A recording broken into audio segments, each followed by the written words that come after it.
औज़ुबिल्लाहि मिनश्शैतानिर्रजीम बिस्मिल्लाहिर्रहमानिर्रहीम।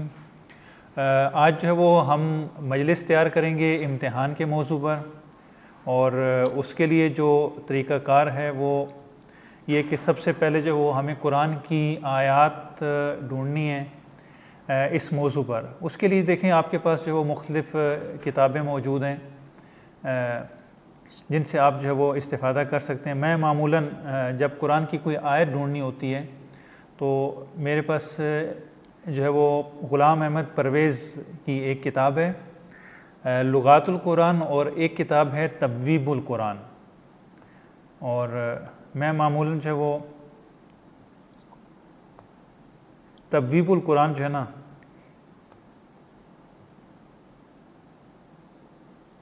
लुगातुल कुरान, और दूसरी कौन सी? दूसरी तब्वीबुल कुरान है। मैं फ़िलहाल तब्वीबुल कुरान पे आता हूँ, चूँकि आप में से अक्सर लोग जो है वो चूँकि अरबिक नहीं जानते हैं, तो अरबिक में एक मतलब ढूंढने के लिए आपके पास रूट वर्ड्स होना ज़रूरी है। चूँकि आपको रूट वर्ड्स के ज़रिए से ढूंढना थोड़ा मुश्किल होगा, तो इसी की दूसरी किताब जो है वो तब्वीबुल कुरान है। इस वक्त आपके उसमें सामने आ रही है, आपको PDF में मिल सकती है, और हत्ता आप अगर तुलुए इस्लाम की वेबसाइट पे जाएं तो आपको इसका इंग्लिश जो है ना ट्रांसलेट वो भी मिल जाएगा। तो दोनों लिहाज से आप जो है ना इससे इस्तिफ़ादा कर सकते हैं, लुगातुल कुरान और तब्वीबुल कुरान दोनों। अच्छा, इसमें हमने ये करना है कि देखें इसमें काम करने का तरीका ये कि आपको स्क्रीन नज़र आ रही है? जैसा आ रही है जी। अच्छा, इसके लिए ज़रूरी नहीं है कि आप यही किताब लें, आप कोई भी ऐसी किताब के जिसमें कुरान के मौज़ूआत बयान किए गए हों, आप उसको लेके उसमें से वो आयत ले सकते हैं, उन आयत से इस्तिफ़ादा कर सकते हैं। ये तब्वीबुल कुरान है, इसमें आपको कुरान के मुख्तलिफ़ मौज़ूआत मिल जाएंगे। अब्वाबुल कुरान के नाम से किताबें हैं, मज़ामीन कुरान के उन्वान से किताबें हैं, ख़ुद जो है वो कई तफासीर हैं जिनका इशारिये के नाम से, इशारिये कुरान, इशारिया ये मौज़ूआत होते हैं कि डिफरेंट मौज़ूआत जो उसमें आपको मिल जाएंगे। मौदूदी साहब की तफसीर है तफ़हीमुल कुरान, उसकी एक पूरी जिल्द जो है वो फ़कत मौज़ूआत टॉपिक्स के ऊपर है कि आपको उसमें जो एक पूरी फ़हरिस्त मिलती है कि ये टॉपिक्स हैं आपके पास, आपने जहाँ ढूंढना तफसीर में किस जगह पे ये मौजू है डिस्कस हुआ है। उसके अलावा अरबी में एक किताब है मौजम मुफ़ाहरत, सबसे ज़्यादा जो है वो हौज़े में वो इस्तेमाल की जाती है कि उसमें आयात जो है वो किसी भी मौजू पर एक तरतीब से सारी, ख़ुसूसन अल्लामा तालिब जोहरी साहब जो है ना वो मौजम मुफ़ाहरत से बहुत ज़्यादा इस्तिफ़ादा करते थे। वो जो आयात लेके आते थे ना सारी की सारी, और दुनिया हैरान होती थी कि एक मौजू पर जो है वो अल्लामा साहब इतनी जो है वो आयात लेके आ रहे हैं, एक आयत पढ़ रहे हैं दूसरी, तो ये इतनी आयात कैसे ढूंढते हैं? तो वो ढूंढने का तरीका ये होता है कि आपके पास जो है वो सारा काम हुआ पड़ा है, बस आपने इस बुक में जाना है और उसमें देखना है कि इस मौजू में कौन कौन सी आयत हैं, तो वो सारी आयत आपको जो है वो बनी बनाई पड़े। बहुत सारी किताबें, ये एक किताब नहीं है, यानी आप कह लें दसियों ऐसी किताबें कि जिसमें कुरान के मौज़ूआत शिया ने भी और अहले सुन्नत ने भी जो है वो उसको, ख़ुद तफसीर अल-मीज़ान की एक जिल्द जो अलहदा से छपी है, मौज़ूआत तफसीर अल-मीज़ान, कि जिसमें वो मौज़ूआत भी ज़िक्र हैं और फिर जो है उसका एड्रेस भी दिया गया है कि आप अगर ये अलबत्ता मुझे आवाज़ नहीं आ रही। आगा वॉइस आ रही है, लेकिन आगा वो जो है एक दफ़ा वेबसाइट फिर दिखा दीजिएगा। मैंने ज्वाइन लेट किया है क्योंकि मैं ज्वाइन कर रही थी, हो नहीं रहा था। जी फ़िलहाल वेबसाइट पे नहीं है, फ़िलहाल हम जो है वो अभी मेरे पास PDF है, ये हम इस PDF पे बात कर रहे हैं कि हमारे पास बहुत सारी ऐसी कुरानी किताबें हैं कि जिनमें कुरान के मौज़ूआत ज़िक्र हैं। अगर हमें कोई भी मौजू चाहिए तो हम जो है वो उनसे ले सकते हैं। मसलन नमूने के तौर पर मैं ज़्यादा, जिससे मेरे पास जो इस वक्त जो है वो मौजूद है कंप्यूटर में भी, और मेरे पास इसकी हार्ड कॉपी भी मौजूद है, वो तब्वीबुल कुरान है परवेज़ की, ग़ुलाम अहमद परवेज़। अगरचे ये अहले सुन्नत है, ये कुरानिस्ट है, ये हदीस को नहीं मानता अहले सुन्नत में से, और अहले सुन्नत के यहाँ ये बड़ा मनफूर आदमी है, लेकिन कुरान पे इसने, और ये नेचुरलिस्ट भी है। अगर आप देखें ये वही को नहीं मानता, मौइज़े को नहीं मानता, तो वो सारी मुश्किलात इसकी अपनी जगह। लेकिन इसने जो कुरान पे काम किया, जो हमारे काम की चीज़ें हमें मिलेंगी हम इससे लेंगे, जो चीज़ हमारे अकायद से, इमामत से, महदवियत से, हमारी फ़िक्र से वो मरबूत होगी, हम किसी भी अहले सुन्नत से दीन नहीं लेंगे। यानी दीन के अलावा ऐसी चीज़ें जो न्यूट्रल हैं वो हम ले लेंगे, लेकिन बाकी दीनी जो एतकादात हैं वो हम इनसे नहीं लेंगे। लिहाजा ये इम्तिहान का मौजू भी ऐसा है कि जिसमें शिया सुन्नी को फ़र्क नहीं है, हमें सिर्फ आयात चाहिए और हमने जस्ट इसकी तरतीब से वो आयात लेनी है, हमने इसकी जो आरा हैं वो नहीं लेनी। तो इसको अगर आप थोड़ा सा इसके पेज को क्लियर कीजिएगा, ये मफहूम तो लिखे आ रहे हैं लेकिन इसका बुक का नाम सही समझ नहीं आ रहा। ये तब्वीबुल कुरान है, ये ऐसे लिखा हुआ आएगा, और जिल्द अव्वल है इसकी, 3 जिल्दों में है, लेकिन मेरे पास एक ही जिल्द में PDF में देखें मैं इसकी फ़हरिस्त में चला जाता हूँ, अभी आपके सामने फ़हरिस्त आ जाएगी इसकी। देखें आप इसमें देखेंगे इम्तिहान, अलिफ और मीम, आप जाके देखें तो इसमें आपको इम्तिहान नहीं। मसलन ये देखें, मैं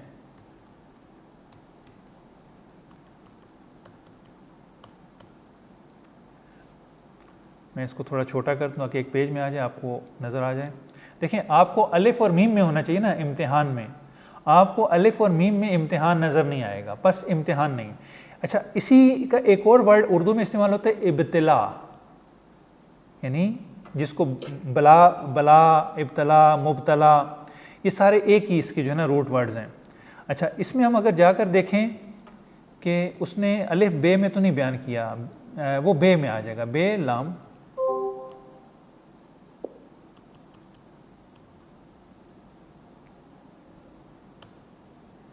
देखें ये हमारे पास आ गया अलिफ बे की लिस्ट में, आपको नज़र आ रहा होगा पेज 42 पे नज़र आ रहा है आप लोगों को इब्तिला?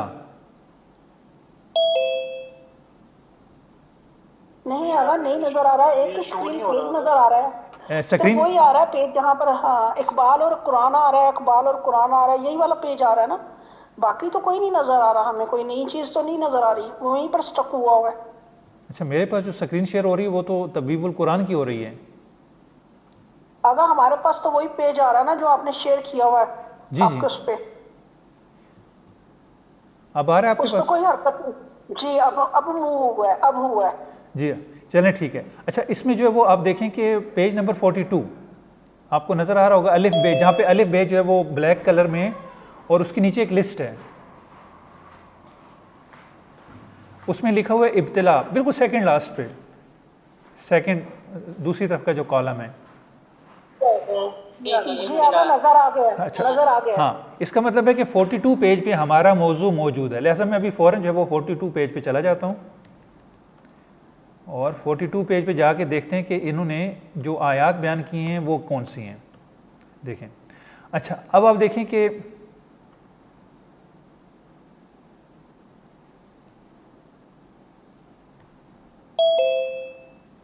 पे देखें इब्तिला आ गया। अच्छा, अब देखिए इसके नीचे आपको लिखा हुआ नजर आएगा नीज देखिए तकदीर, यानी आप तकदीर के मौजू में भी जाके इसी मौजू से मुतालिक जो है वो आयात और जो मतालिब हैं, जो आपको कंटेंट है, वहाँ पे भी आपको मिल सकता है। ठीक है, यानी इन्होंने इसको तकदीर में इब्तिला में जो है वो जिक्र किया। अब वो इब्तिला के माना बयान करते हैं कि इब्तिला के दो माना है। एक माना ये कि किसी चीज़ का हाल मालूम करना, यानी जो बातें मालूम ना हो उन्हें मालूम करना, एक माना हो गया। दूसरा माना है किसी चीज़ की असली हालत का जाहिर होना। अब ये दो माना करते हैं। फिर ये कहते हैं कि जो पहला माना है खुदा के बारे में ये माना नहीं कर सकते, क्योंकि खुदा तो हर चीज़ से आलिम है, वो तो दिलों के राजों को भी जानता है, वो तो मखलूक की हर चीज़ से आगा। बस खुदा को ये नहीं कह सकते मालूम नहीं, बस पहला माना खुदा के बारे में दुरुस्त नहीं है। और फिर जो है वो खुदा कहते हैं लियालमल्ला, कि खुदा जान ले। यहाँ पे खुदा के जानने से क्या मुराद है? खुदा के जानने से मुराद ये नहीं कि खुदा जानना चाहता है, बल्कि इससे मुराद ये होती है कि खुदा उस बंदे को दिखाना चाहता है कि देखो तुम्हारी ये हालत है, तुमने ये काम करने हैं। तो लिहाजा हम खुदा के बारे में अदम इल्म का माना नहीं करेंगे। अच्छा, उसके बाद जो ये मुख्तलिफ माना उसके करते आते हैं कि ये जो है वो चीज़ें उसमें हैं। उसके बाद वो आयात ले आते हैं, अलबत्ता आयात नहीं लेके आते हैं, आयात का तर्जमा लेके आते हैं, साथ वो एड्रेस देते हैं। मसलन आप देखें कि हज़रत इब्राहीम को नमो ज़ात के बहुत सारे मौक़े दरपेश हुए जिनमें उन्होंने साबित कर दिया कि उनके मुज़मिर जोहरों की नशोनुमा हो चुकी है, यानी जो उनके अंदर क्वालिटीज़ थी, जो सलाहियत थी, वो परवान चढ़ चुकी है। ये हज़रत इब्राहीम को, ये किस आयत में आप देखें 43 पे, 43 की पहली लाइन के आखिर में आपको नज़र आ रहा होगा नंबरिंग लिखी हुई है, नज़र आ रहा है आपको? जी, इसमें आपको एक तरफ 2 लिखा होगा, फिर जो है वो 2 डॉट हैं और फिर 124। अब 2 का मतलब क्या है कि ये दूसरी सूरा है। दूसरी सूरा कौन सी है कुरान में? सूरह बकरा। और सूरह बकरा, हाँ जी, सूरह बकरा की आयत नंबर 124। अब हम 124 पे चले जाते हैं। कुरान हम अपने पास रखते हैं और कुरान में जब हम 124 खोलते हैं तो 124 में देखिए हमारे पास है, हाँ जी, व इज़िब्तला इब्राहीम रब्बहु बेकलिमातिन फ़अतम्महुन्ना क़ाल इन्नी जाइलुका लिन्नासि इमामा क़ाल व मिन ज़ुर्रियती क़ाल ला यनालु अहदिज़ ज़ालिमीन।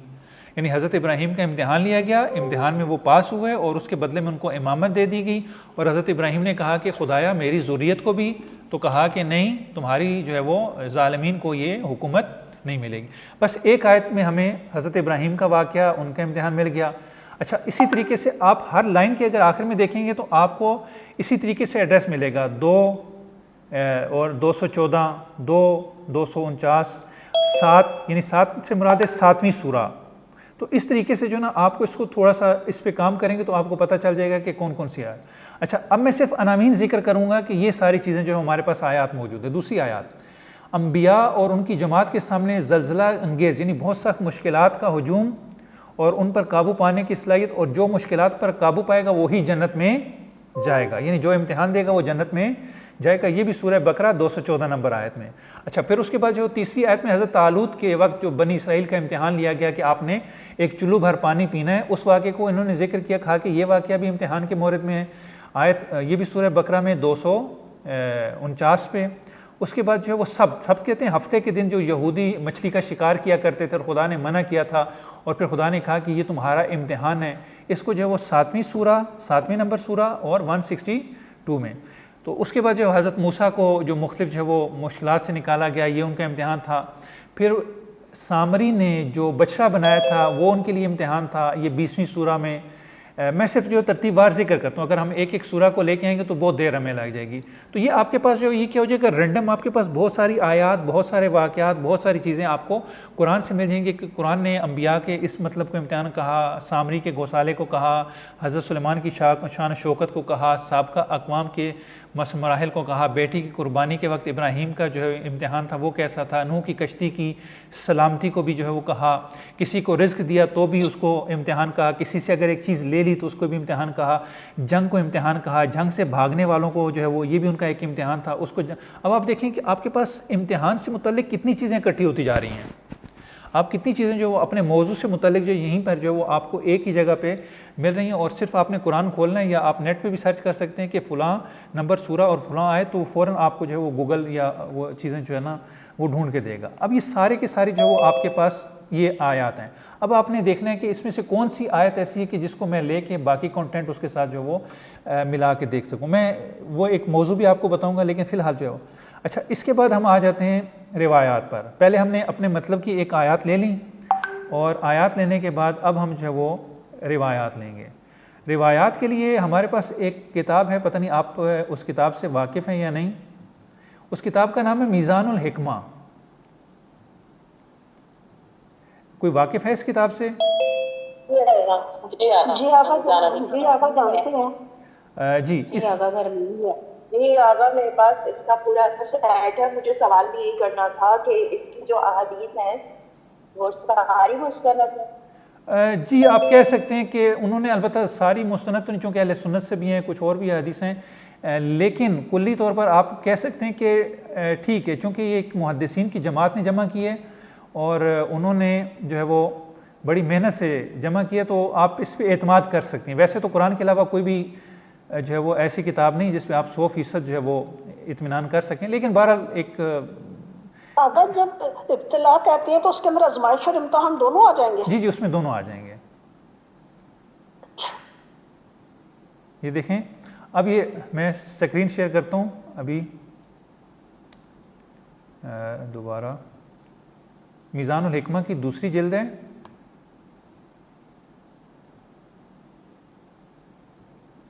आपके पास आ गई इसकी स्क्रीन? जी हाँ जी, आगा आ गई है। अच्छा, अब आप इसमें अच्छा, ये मेरे पास जो वो अरेबिक और फ़ारसी में, पर्शियन में है।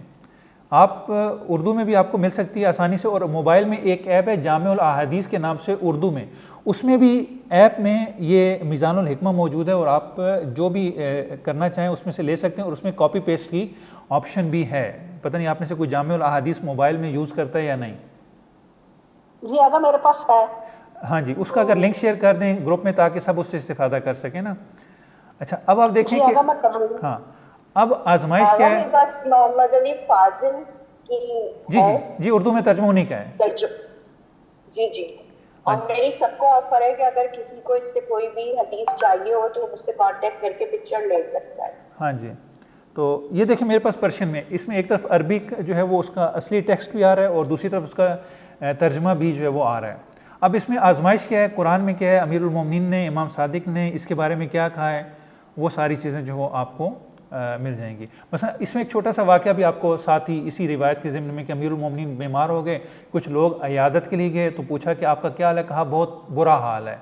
तो कहते हैं कि आप ये कह रहे हैं कि इतना बुरा हाल है, तो अमीरुल मोमिनीन फरमाते हैं कि खुदा खुद कहता है कि अच्छाई भी है वो बुराई भी है, और जो अच्छाई है वो तंदुरुस्ती है और जो बुराई है बिलाखिर बीमारी एक तरह की बदी है, तो मैं इसलिए कह रहा हूँ कि ये बुरी है। तो ये भी हर दोनों जो है इंसान के लिए आजमाइश हैं, इब्तला भी और वो भी जो है वो आजमाइश। अब एक छोटा सा वाक़या भी जो आपको रिवायत और उसकी सूरत में मिल जाता है। अच्छा, फिर ये कि हिकमत आजमाइश क्या है। अब वो कुरान की आयत भी हैं जिसमें हिकमत बयान की जा रही है कि इसकी हिकमत की अभी फुर्सत नहीं है कि मैं उसको पढ़ूँ, मैं सिर्फ आपको बता रहा हूँ कि यहाँ से आपको ये चीज़ें मिल जाएंगी। अच्छा देखें कितनी डिटेल से जो आपको एक ही टॉपिक पे अहादीस जो है वो एक जगह से मिल रही हैं। फिर जो है वो आजमाइश, मोमिनीन की आजमाइश कितनी सख्त होती है। अगर मोमिनीन पे आजमाइश है, और ख़ुद इसको आप लिंक कर सकते हैं तारीख़ में, तशय्युअ की तारीख़ में, कि तशय्युअ की तारीख़ जो हमेशा जो मुश्किलात और मसाइब का शिकार रही, और मुख्तलिफ़ आइमा से जो आपको अहादीस मिल जाएंगे। उसके बाद जो है वो आजमाइश मोमिन जो है वो मुख्तलिफ़ किस्म की उसको जो आजमाइशें आती हैं। और उसके बाद जो है वो आमाल, हमारे बुरे आमाल जो हमारे लिए आजमाइश का बायस बनते हैं, वो कौन से हैं। अब इन रिवायात में, कुरान की आयत में आपको वो चीज़ें मिल जाएंगी।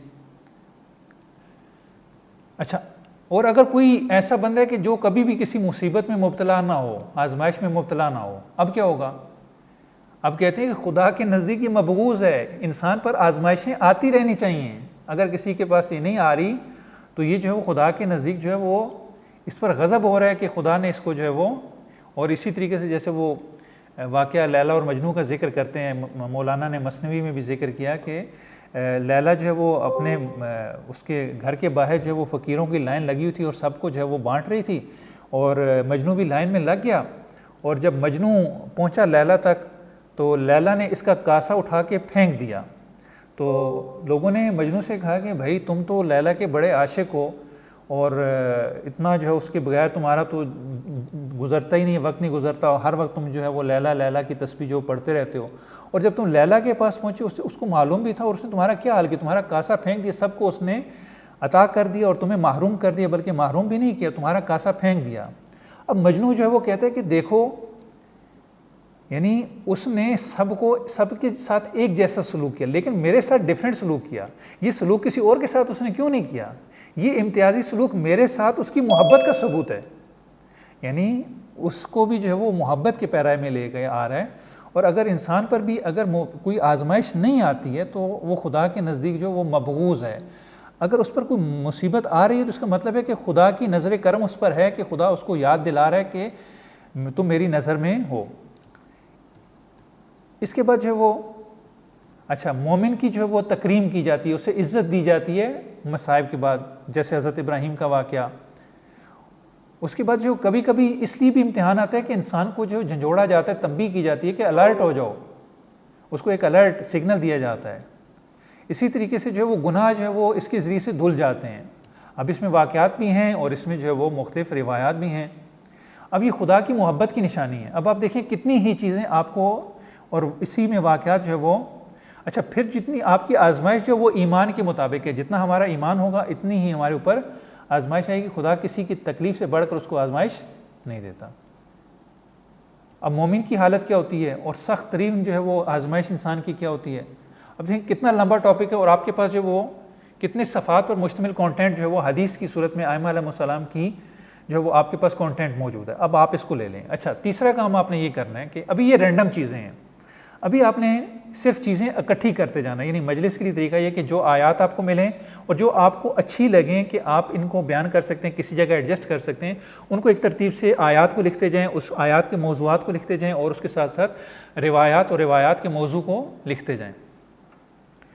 उसके बाद आपने जो है वो ये जब काम कर लेंगे तो उसके बाद आप ये सोचें कि कौन कौन सी चीज़ें जो है वो इम्तिहान के मौजू पर आपके जहन में आती हैं? मसलन अभी आप बता सकते हैं कि इम्तिहान के मौजू पर आपके जहन में क्या बात आती है? हजरत इब्राहिम का इम्तिहान, हज़रत हजरत इमाम हुसैन का इम्तिहान, हाँ, अम्बिया का इम्तिहान, आइमा का इम्तिहान, औलिया का इम्तिहान। अब ये बहुत सारे वाक़यात हमारे पास हैं कुरान में। जी इम्तिहान से मुराद इनाम भी है ना, जिसका इम्तिहान लेता है अल्लाह पाक उसको हाँ, कामयाब होने पे इनाम भी तो देता है इनाम ना। भी मिलता ये है। दिल की सुकून का बाइस है हाँ जी, बस आपने इसी कि के उसने काबिल समझा। हाँ जी, आपने इसके साथ इम्तिहान नतीजा निकलता ना, उससे नतीजा निकलता किसी चीज का। हाँ, अब आप इसको लिख लेंगे कि इसके साथ इनाम भी होता है, इसके साथ नतीजा भी होता है। अब एक और चीज़ जो ऐड कर रहे हैं, यानी आप सोचते जाएं कि इम्तिहान से मुतल्लिक आपके जहन में कोई शेर है, कोई आयत है, कोई रिवायत है, कोई वाक़या है, कोई तमसील है, कोई मिसाल है, कोई यानी किसी किस्म की कोई चीज़ भी जो आपको इम्तिहान से मुतल्लिक नज़र आती है ना, अब आप उसको लिखते जाएँ तरतीबवार। ये आपने रैंडम काम करना है। अभी आपने सिर्फ जो है वो इकट्ठा करते जाना है, ढेर लगाते जाना है। यानी आपने देखना है कि आपको इब्तला से मुतल्लिक, इम्तिहान से मुतल्लिक जो है वो हज़रत इब्राहीम का, हज़रत मूसा का, हज़रत ईसा का, दूसरे अम्बिया का, इमाम हुसैन का, आइमा का, औलिया का, कितने वाक़यात आपको मिलते हैं। फिर कितने अक़वाल मिलते हैं कि जो है वो सख्ती बर्दाश्त नहीं करता, वो ज़िंदगी में कभी काम। ये जितने भी मोटिवेशनल स्पीकर हैं, ये क्या कर रहे होते हैं? ये इंसान को ये बता रहे होते हैं कि अगर आप सख्ती बर्दाश्त करेंगे, अगर आप इम्तिहान देंगे, अगर आप इन मराहिल से गुजरेंगे, तो इन मराहिल से गुजरने के बाद आपको ये फ़ायदा हासिल होगा। अब ये सारी चीज़ें जो भी आपके जहन, इसको कहते हैं ब्रेन स्ट्रॉमिंग, या फ़ारसी में इसको कहते हैं बाराने मगज़ी, कि आप अपने जहन में लाते जाएं कि जो भी उस टॉपिक से मुतल्लिक आपको चीज़ मिल रही है ना, अब आप उसको लाते रहें। ये सारी आप एक कागज़ पर रफ़ जो है वो लिखते जाएं, रैंडम लिखते जाएं।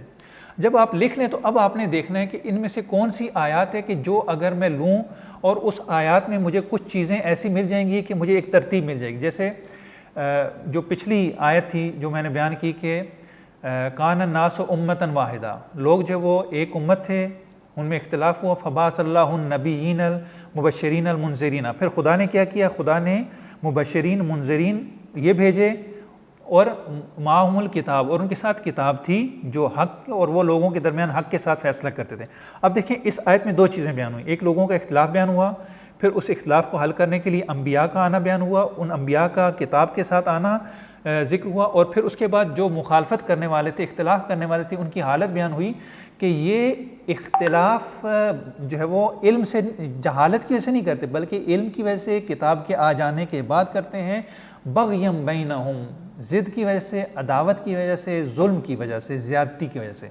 ठीक है, अब देखें आपको एक तरतीब मिल रही है। इख्तिलाफ हुआ, अम्बिया आए, अम्बिया के साथ किताब थी, अम्बिया ने हक़ के साथ लोगों को फ़ैसला करके दिया, और उसके बाद जो है क्या हुआ कि जो लोग मुखालफत करने वाले थे, उनकी मुखालफत भी जो है वो अपनी ज़िद की बूझते हुए थी, ये लोग जाहिल नहीं थे, और फिर खुदा हिदायत देता है किन को? मोमिनीन को। अब देखिए आपके पास इस आयत में एक तरतीब आ गई। मैं जब मसलन उस हदीस के मौजू को देख रहा था तो मैंने सोचा, मैंने कहा देखें कौन कौन सी आयत हैं। जब मैंने उसमें देखा तो मुझे आयत मिली, मुझे लगा कि ये आयत एक अच्छी आयत है कि जो मुसलमानों के इख्तिलाफ़ को, और उसके साथ दूसरी हदीस मैंने पैगंबर की जोड़ी के मेरे बाद जो है वो 73 फ़िरके होंगे और ये सूरत हाल होगी। अब मैंने दोनों को मिला के एक सवाल उठाया कि पहले अम्बिया की कौमों में ये होता था और अब पैगंबर कह रहे हैं कि मेरे बाद भी ये होना है, तो ऐसा क्यों होना है? ये इख्तिलाफ़ करने वाले कौन है? ये इख्तिलाफ़ कैसे हल होगा? इसको हल कैसे करेंगे? अभी कहाँ पे इख्तिलाफ़ पाया जाता है, कहाँ पे वहदत पाई जाती है? ये सारी चीज़ें मैंने सोच के उसका जो है वो मौजू जो है वो मैंने बनाया। अब हम आ जाते हैं इम्तिहान पे, कि इम्तिहान पे जो है वो हमने जो चीज़ें बनानी हैं।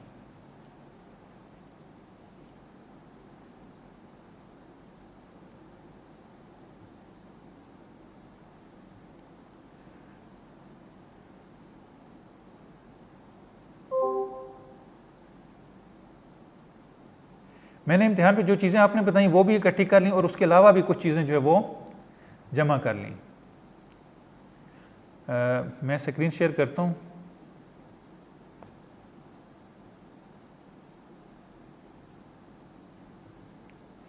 आपके सामने थोड़ा सा इसमें छोटा छोटा लिखा है, मैं सही स्लाइड्स नहीं बना सका। अच्छा, आप देखें कि हमारा मौजू है मजलिस इम्तिहान व आजमाइश। आपको स्क्रीन नज़र आ रही है? आ रही है। अच्छा, मैंने जो इसकी आयत इंतखाब की मुझे अच्छी लगी वो वल्लज़ी खलक़ल मौत वल हयात लियब्लुवकुम अय्युकुम अहसनु अमला। तो ये आयत मैंने इंतखाब की कि इंसान जो है वो खुदा ने मौत को भी खल्क किया, हयात को भी खल्क किया। क्यों? ताकि इंसान को आजमा ले अय्युकुम अहसनु अमला। यानी खुदा ने मौत को भी खल्क किया, हयात को भी खल्क किया। इंसान इस मौत और हयात के दौरानिए के दरमियान उसने ज़िंदगी बसर करनी है, और ताकि उसको आजमाया जाए। ये आजमाइश किस चीज़ की होनी है? कि वो कैसा अच्छा अमल जो है वो अंजाम देता है। बस पहले मैंने थोड़ा सा मौत के बारे में, कि मौत खुदा की मखलूक है, मौत को खुदा ने खल्क किया, और मौत का तज़किरा पहले किया। पहले क्यों मसलन इसका तज़किरा किया? इसलिए कि ये जो है वो एक मरहले के गुजरने का नाम है और अगले राउंड के शुरू होने का नाम है। ये एक तमहीद थी मेरी कि मैंने मौत से तज़किरा किया, और मौत का मकसद जो है वो इंसान का इम्तिहान है, और यहाँ से इंसान की जो है मोहलत का ख़ात्मा हो जाता है और इंसान जो है वो उसके नतीजे का वक्त शुरू हो जाता है।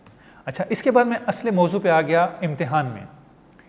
अच्छा, इम्तिहान क्या होता है? मैंने इम्तिहान का माना किया। इम्तिहान के वही दो माने जो मैंने वहाँ पे तब्वीबुल कुरान में देखे थे, वो मैंने कि अपनी यानी उसको ज़ाहिर करना, जो चीज़ मख्फी होती है उसको ज़ाहिर करना। एक इंसान की जो इस्तेदाद होती है, सलाहियत होती है, उसको ज़ाहिर कि कौन क्या कर सकता है, मैं क्या कर सकता हूँ, मेरे अंदर क्या सलाहियत है। और यही जो है वो इम्तिहान है जो इंसान की ज़िंदगी का असल मकसद है। बहुत सारी आयत हैं, जैसे सूरह दहर है, हल अता अल इंसान हीन मिनद दहर लम यकुन शैअन मज़कूरा इन्ना खलक़नल इंसान मिन नुत्फ़तिन अमशाजिन नबतली है फजअलना नबतली है। अब देखें, उसमें भी हमने इस इंसान को खल्क़ किया, क्यों? आज़माने के लिए।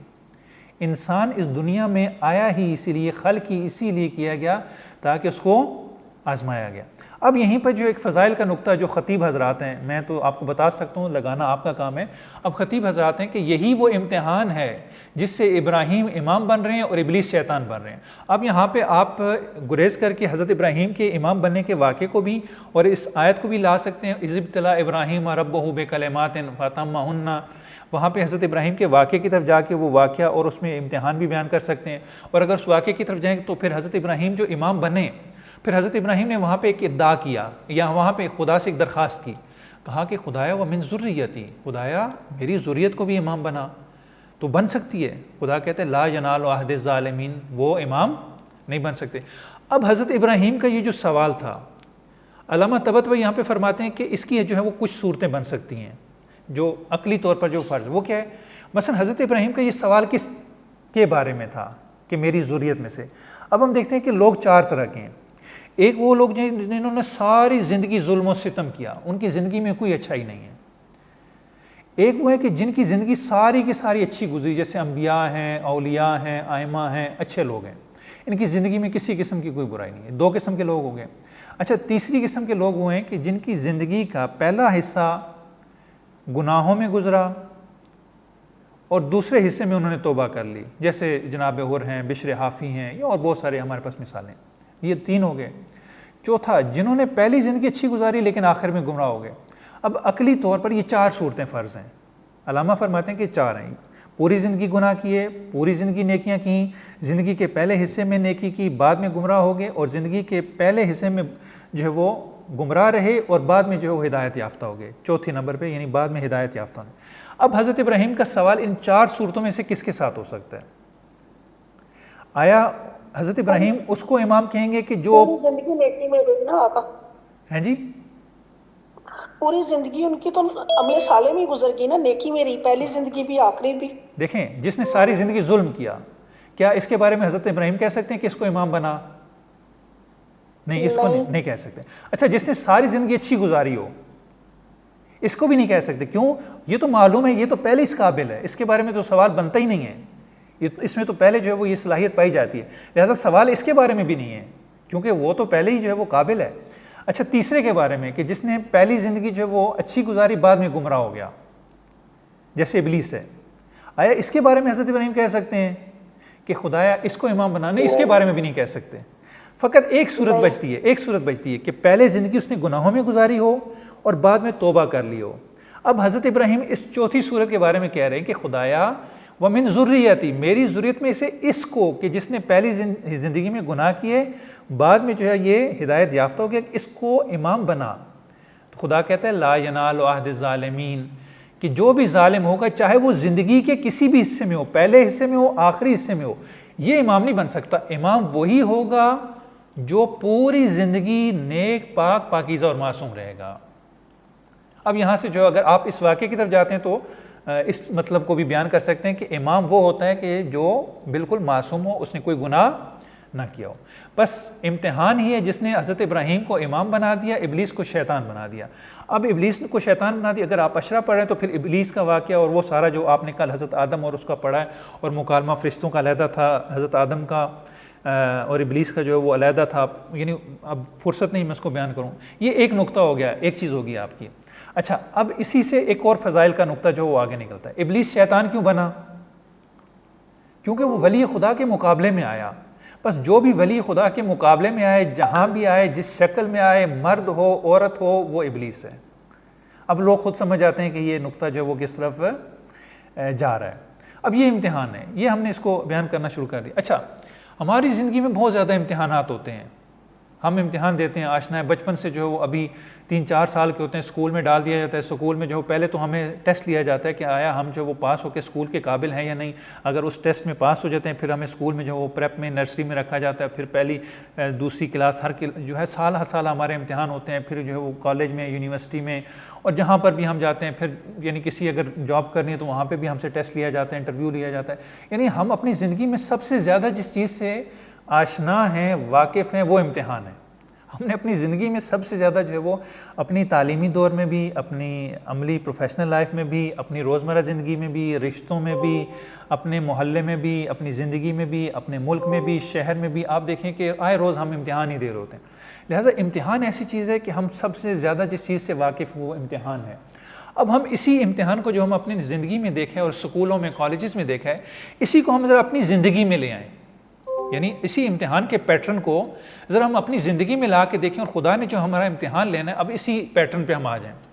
अच्छा, इम्तिहान के लिए क्या होता है? सबसे पहले निसाब ज़रूरी होता है, आपका करिकुलम होता है, ऐसे ही है। अच्छा, हम जब अपने बच्चों को स्कूल भेजते हैं या ख़ुद स्कूल जाते थे तो हमारे वालिदैन क्या मद्देनज़र रखते थे कि ऐसे स्कूल में भेजें जिसका करिकुलम अच्छा हो। मसलन अभी पाकिस्तान में ये देखा जाता है कि ये पंजाब टेक्स्ट बुक बोर्ड का है, नहीं ये स्कूल अच्छा नहीं है।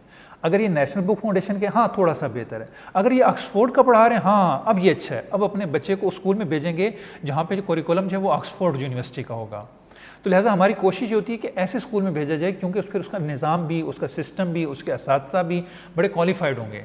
यानी जैसा, क्योंकि आपको पता है कि अगर आप ये ऑक्सफोर्ड का निसाब पंजाब टेक्स्ट बुक बोर्ड वाले जो एक देहात में स्कूल है उसको दे दें तो कभी भी वो ऑक्सफोर्ड का निसाब नहीं पढ़ा सकेगा।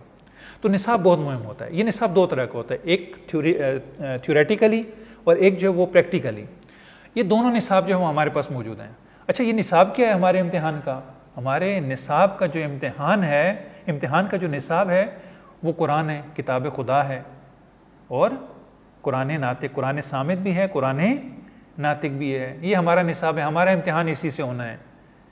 अच्छा, ये तो हमारा निसाब हो गया। कितना आली निसाब है, ला रईब फी, इसमें कोई शक व शुबा की गुंजाइश नहीं है। उधर से हम जो है वो जब कुरान नातिक को देखें, वह युताहिरकुम तत्हीरा, तो ये भी जो है वो इसका मिसदाक है, इसमें भी किसी चीज़ की कमी नहीं है। अच्छा, ये हो गया। अच्छा, इस निसाब को पढ़ाने वाला कौन है? कौन पढ़ाएगा इसको? इसके लिए तो क्वालिफाइड टीचर होना चाहिए। वो बंदा जो कहे कि मुझे तो पता ही नहीं, मुझे तो मदीने की औरतें ज़्यादा पढ़ी लिखी हैं, आज अली ना होते मैं हलाक हो जाता, ठीक है, और खुदा मुझ पर वो दिन ना लाए कि मेरी मुश्किल हल करने के लिए मुश्किल कुशा अबुल हसन ना हो। अब ये लोग तो उस्ताद नहीं हो सकते, इनको तो खुद कुरान नहीं आता, इनके पास तो कुरान है ही नहीं है। अब कुरान, जो कुरान का माहिर है, अब आप वो अकवाल सहाबा के लें जो हज़रत अली के, ये आपको फ़ज़ाइल सहाबा, अहमद इब्न हम्बल की किताब है फ़ज़ाइल सहाबा, उसमें और दूसरी किताबों में मिल जाएंगे।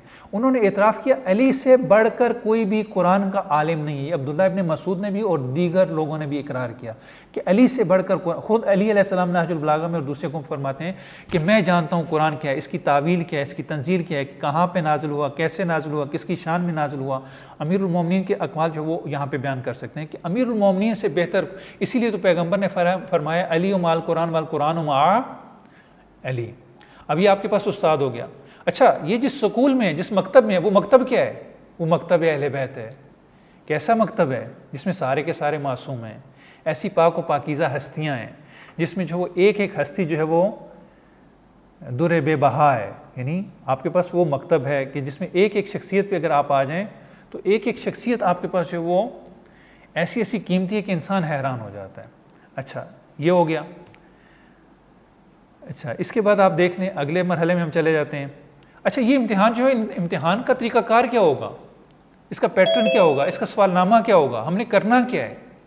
अच्छा, हमने करना ये है कि हमने अपने इंतखाब और इख्तियार को सही इस्तेमाल करना है। इंसान का इम्तिहान ये है कि इंसान को चॉइस दे दी गई कि आपने इम्मा शाकिर व इम्मा इन्ना हदैना सबीला इम्मा शाकिर व इम्मा कफूरा, इंसान ने इंतखाब करना है। अच्छा, अब आप अगर गौर करें तो इंसान की सारी ज़िंदगी जो है वो, इंसान जो कुछ भी है, जो कुछ बनता है, अपनी शख्सियत बनाता है, अपना किरदार बनाता है, अपना कैरियर बनाता है, अपने रिश्ते बनाता है, अपने ताल्लुकात बनाता है, जो कुछ भी अपनी ज़िंदगी में हासिल करता है, यानी इंसान की ज़िंदगी को अगर एक लफ्ज़ में बयान किया जाए तो वो है इंतखाब। इंसान वही कुछ होता है जो कुछ इंतखाब करता है। देखें, इंसान जिस मोहल्ले में रहता है वो मोहल्ला उस पर तासीर गुजार होता है। ये अलबत्ता कुछ इंतखाबात इंसान के वालिदैन के हाथ में होते हैं, अपने हाथ में नहीं होते। जैसे बचपन में जो कुछ स्कूल, कॉलेज, तालीम, ये वालिदैन के हाथ में होते हैं, लेकिन उसके बाद इंसान के अपने इख्तियार में होता है। अब जिस मोहल्ले में रहेंगे, अब उस मोहल्ले का असर होगा या नहीं होगा। अगर एक शख्स देहात में रहता है तो उसकी तरबियत कैसी होगी, उसकी ग्रूमिंग कैसी होगी।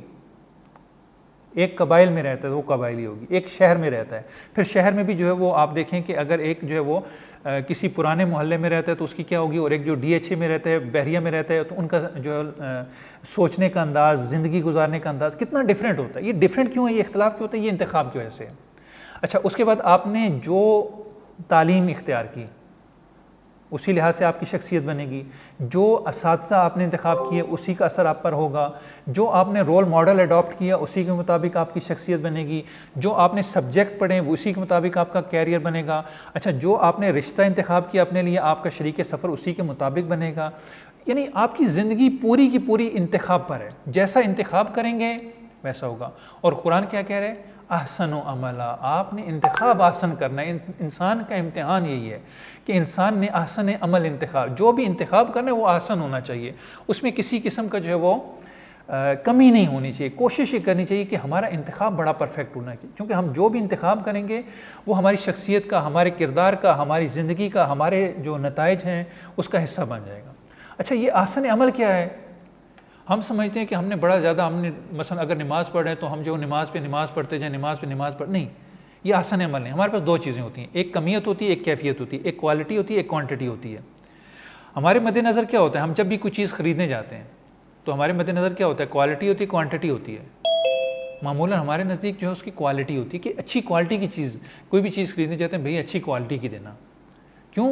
क्योंकि मुमकिन है, देखें, आपके पास रेत का एक ढेर हो, पत्थरों का एक ढेर हो, और एक तरफ आपके पास छोटा सा जो है वो सोने का टुकड़ा हो।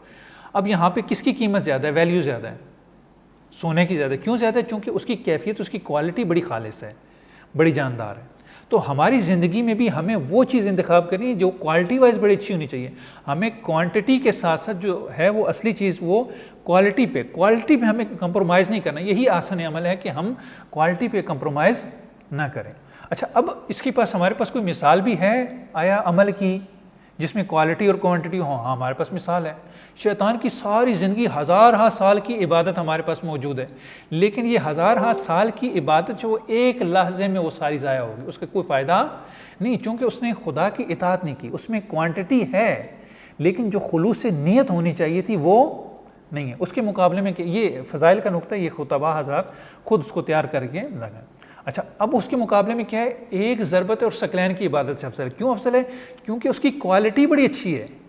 यानी एक तरफ हज़ारों साल की इबादत है लेकिन उसमें क्वालिटी नहीं है, और एक तरफ एक ज़रबत है लेकिन उसकी क्वालिटी है कि वो सकलैन की इबादत से अफजल हो जाती है।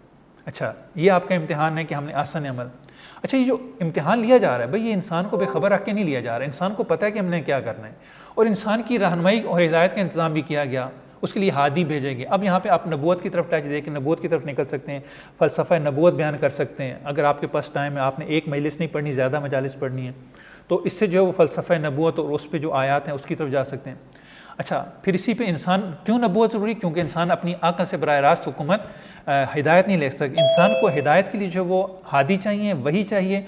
और इसमें हरारकी ये है, देखें, कायम है कि इंसान की हिदायत के लिए वही है, वही जो है वो उसने हाथ पकड़ा अक्ल का, और अक्ल जो है उसने हाथ पकड़ा है जज्बात का। आपके पास 3 चीज़ें हैं, वही है रिवीलिंग, उसके बाद आपके पास है इंटेलेक्ट अक्ल विजडम, उसके बाद तीसरी चीज़ है हमारे पास इमोशंस। अच्छा अभी देखें तो उल्ट हो रहा है, हम सारा का सारा जो हमारी ज़िंदगी बसर हो रही है, जो हम मुश्किलात के शिकार हैं, हम सारी ज़िंदगी इमोशंस के साथ गुजार रहे हैं। हमारी ज़िंदगी में जो है विजडम नहीं है, इंटेलेक्ट नहीं है, और हमारी ज़िंदगी में वही का तो असर ही नहीं है, वो सिर्फ जो वो मानने की हद तक है। अगर ये हायरार्की हमारी ज़िंदगी में कायम हो जाए, पहले वही आ जाए, वही के साए में अक्ल आ जाए, यानी अक्ल जो है वही का दामन थाम ले, और इधर से जो इमोशन और जज्बात हैं ये अक्ल का दामन थाम लें, ये हायरार्की जब हमारी ज़िंदगी में कायम हो जाएगी ना, तो ये हमारी सारी मुश्किलात हल हो जाएंगी। और अंबिया भी इसीलिए आए, वो वही लेकर आए ताकि अक्ल की रहनुमाई करें, और अक्ल इसलिए ताकि वो जज्बात को कंट्रोल कर सके और जज्बात की रहनुमाई कर सके। अच्छा, अब जो कुछ भी हम इम्तिहान में करें, कमरे इम्तिहान में बैठे हम समझ रहे हैं कि हम गड़बड़ कर रहे हैं ना, खुदा दिलों के हाल भी जानता है। अच्छा चले इम्तिहान दे दिया, मैं सवाल कर रहा था, मेरा सवाल गलत हो गया, मैंने अमल करना था, अमल गलती हो गई, तो क्या ये अब यानी काबिल हल है या नहीं है? तो खुदा कहते हैं नहीं, ऐ मेरे बंदे, अगर तूने अपने ऊपर जुल्म किया तो आजा मेरी बारगाह में, तौबा का दरवाज़ा खुला हुआ है। जनाब हुर की मिसाल है, बिशर हाफ़ी की मिसाल हमारे सामने है। तो अगर गलती हो गई और वक्त पे इंसान समझ ले, तौबा कर ले, तो ये भी काबिल हल है, कोई इतना बड़ा मसला नहीं है। अच्छा, अब जो हमारे असर हाजिर में जो इस वक्त हमारे दौर में हमारे इम्तिहान ये कहना चाहते अगर इंसान इम्तिहान अल्लाह ने लिया और इंसान इम्तिहान में नाकाम हो गया तो तौबा के जरिए दोबारा इम्तिहान में बैठ सकता है अल्लाह के, ये कहना चाह रहे हैं ना आप? जी जी बिल्कुल। अगर उससे कोई गलती हो जाती है, ख़ता हो जाती है, और वो चीज़ जो उसने आसान अमल करना था उसके बजाय को दूसरा अमल कर लिया, तो अभी भी पलटने का जो है वो रास्ता मौजूद है, अभी मोहलत ख़त्म नहीं हुई है। अभी आप उसको मिटा के, तौबा का मतलब ही मिटाना है, बरगश्त वापस जाना है। यानी आपने जो चीज़ आपसे रह गई है ना, वो आप मसलन आप घर से निकलते हैं और आप देखते हैं कि आपका वॉलेट रह गया है, आप उसको लेने के लिए वापस चले जाते हैं ताकि वो जो आपसे ख़ता हो गई या गलती हो गई या भूल हो गई, आप उसका इजाला करें और वापस जाके उसको उठा लें। तौबा भी इसी चीज़ का नाम है कि जो गलती हमसे सरजद होगी उस गलती को दुरुस्त कर लेना, यही तौबा है। तो ये भी खुदा के यहाँ जो है वो, अगर सवाल वही गलत हो गया तो खुदा जो है वो इसको हमें मौका दे रहा है। अच्छा, इस दौर में हमारा क्या इम्तिहान है?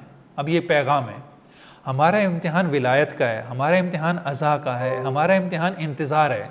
इंतज़ार ख़ुद एक इम्तिहान है, महदवियत एक इम्तिहान है। यानी अगर आप रिवायात में देखें कि ताकि जो अच्छा है वो बुरे से जुदा हो जाए, ख़ुद महदवियत एक इम्तिहान है। लिहाजा इन तीनों चीज़ों पे अगर आप चाहें तो मज़ीद तफसील से जो बोला जा सकता है, इस पर जो मैटर मौजूद है।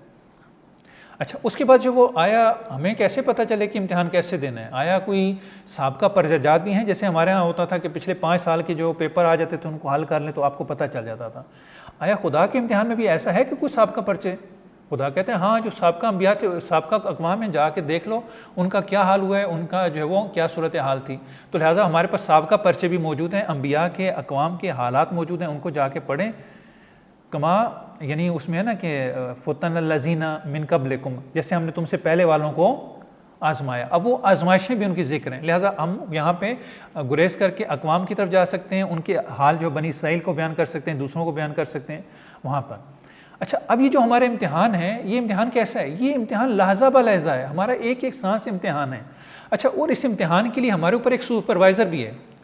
एक तो खुद खुदा सुपरवाइज़र है, दूसरा हमारे अंदर जो है वो ज़मीर है, विजदान है। यकीन करें कि अगर हमारे सामने वाले को, मैं अगर कुछ करता हूँ और मेरे जो मुखातब है इसको नहीं मालूम, लेकिन मुझे खुद मालूम है सही क्या है गलत क्या है। इंसान के अंदर जो एक काजी बैठा ना, उसको बता रहा है कि देखो तुम सही कर रहे हो, तुम गलत कर रहे हो।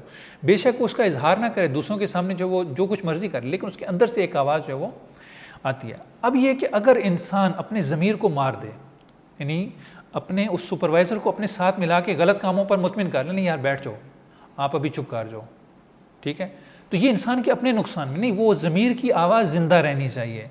और इसी को कहा गया अल इंसान अला नफ्स ही बसीरा, इंसान अपने नफ्स पर सबसे ज़्यादा आगाह है।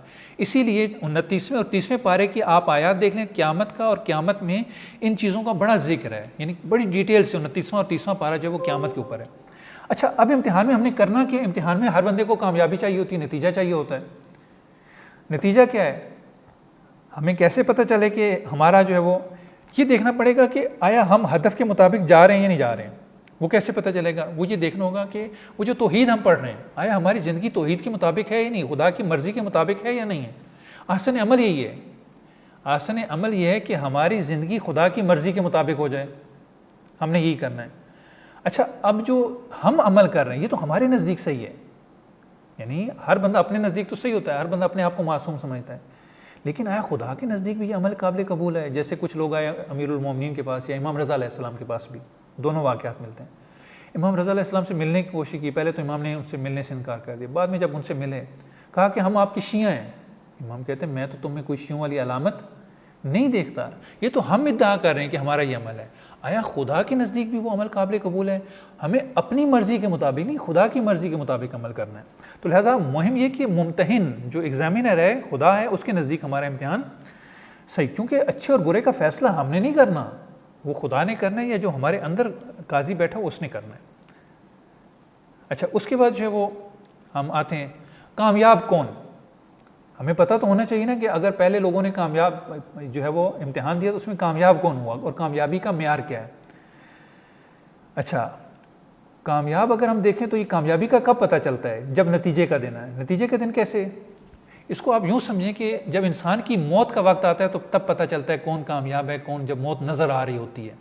और बड़े बड़े लोगों को मैंने तारीख जब पढ़ी तो मैंने बड़े बड़े लोगों को देखा, जब मौत का वक्त आया तो वो अफसोस कर रहे हैं, क्या कह रहे हैं? ए काश, ए काश, ए काश मैंने ये 3 काम किए होते, 3 काम ना किए होते, ए काश मैंने दर ज़हरा को ना जलाया होता। उनमें से एक चीज़ पर अफसोस ही कर रहे हैं, काश मैं पत्ता होता, मुझे बकरी खा लेती, मैं बकरी की मेंगनी बन जाता। यानी इसका मतलब ये लोग कामयाब नहीं हैं जो अफसोस कर रहे हैं, जो आखिरी वक्त में जो वो अफसोस मैंने ये किया होता, मैंने ये ना किया होता। फिर कामयाब कौन है? कामयाब वो है जो मस्जिद कूफा में सर सजदे में है और सर पे ज़रबत लगी है, इस ज़रबत की हालत में जो वो आवाज़ दे रहा है फुज़्तु व रब्बिल काबा, रब्बे काबा की कसम अली कामयाब जा रहा है। कामयाबी का पता उस वक्त चलता है जब इंसान मौत के करीब आता है। कामयाब इंसान अली है जो इंसान कामिल है, सारी ज़िंदगी कामयाबी में गुजारी है। और दूसरी तरफ हमें नज़र आता है कि बड़ी बड़ी शख्सियात हैं लेकिन ऐकाश ऐकाश ऐकाश करते जा रहे हैं। बस ये हमारे पास कामयाबी का एक मेयार भी हो गया। अच्छा, उसके बाद एक और सवाल है कि आया कोई नकल करे तो अब क्या होगा? नकल करने की इजाज़त है? मैं सिंध में एक दफ़ा गया तो वहाँ पर जो वो, चूँकि ये बड़ा आम है, तो वहाँ पर उनका एक नारा होता था बच्चों का, कहते हैं नकल हर बच्चे का पैदाइशी हक है। ये बाकायदा जो उनके ज़ुबानों पे ये जुमला होता था कि नकल हर बच्चे का पैदाइशी हक है। खुदा कहता है कि नकल हर बच्चे का पैदाइशी हक है। आपको हक है कि आपने बल्कि आपका इम्तिहान ही है कि आपने इस इम्तिहान में फ़कत नकल करनी है, और जो जितनी अच्छी नकल करेगा उतना उसको ज़्यादा नंबर मिलेंगे। ख्याल रहे कि नकल जो है वो अकल से करनी है, अकल इस्तेमाल करनी है। बग़ैर अकल के किसी को इमाम नहीं मान लेना, बग़ैर यानी अकल के किसी को ये नहीं कह लेना कि ये जो है वो बस ठीक है हो गया। नहीं, अगर कोई सिन का बड़ा है, कोई कद का बड़ा है, कोई किसी लिहाज से भी नहीं, मानना उसी को जिसको अकल कहेगी कि ये इस काबिल है, ये बाफजीलत है, इसमें ये मेयारात पाए जाए। बग़ैर मेयार के मानना ये नकल नहीं है, अकल के साथ जो होनी चाहिए। नहीं, अगर मानना भी है, नकल भी करनी है तो अकल के साथ करनी है। जैसे अमीरुल मोमिनीन कहते हैं कि मैं पैगंबर के साथ ऐसे होता था जैसे ऊँटनी का बच्चा उसके साथ खुतबा कासिया में। और अमीरुल मोमिनीन ने पैगंबर को पूरी तरीके से अडॉप्ट किया। और इसी तरीके से जनाब सैयदा के बारे में कि जनाब सैयदा का चलना, गुफ्तार, किरदार, यानी हर चीज़ पैगंबर की तरह थी, पूरा का पूरा उन्होंने उस रोल मॉडल को अपनाया। अमीरुल मोमिनीन के बारे में, दूसरों के बारे में। तो हमें ऐसी नकल करनी। जी बस मैं आखिरी, बस यहीं तक आखिरी। तो यहाँ पर हमारे पास लक़द काना लकुम फ़ी रसूलिल्लाह उस्वतुन हसना, और दूसरी तरफ जब हमारे पास अव्वलाना मोहम्मद, ये सारी चीज़ें देखें, आपके पास ये सारा कंटेंट है। अभी इसमें से भी आपने इंतखाब करने कि कौन सी चीज़ मैंने लेके आनी है, कौन सी नहीं आनी, कौन सी चीज़ पढ़नी है, कौन सी नहीं पढ़नी है, मेरे मुखातब कैसे हैं, मैंने उनको क्या पैगाम देना है, क्या नहीं देना है। ये सिर्फ एक रैंडम, अभी भी इस तरतीब में भी जो है ना, अभी बहुत सारी गुंजाइश है कि आप काम कर सकते हैं। वसल्लल्लाहु अला मुहम्मद व आले मुहम्मद।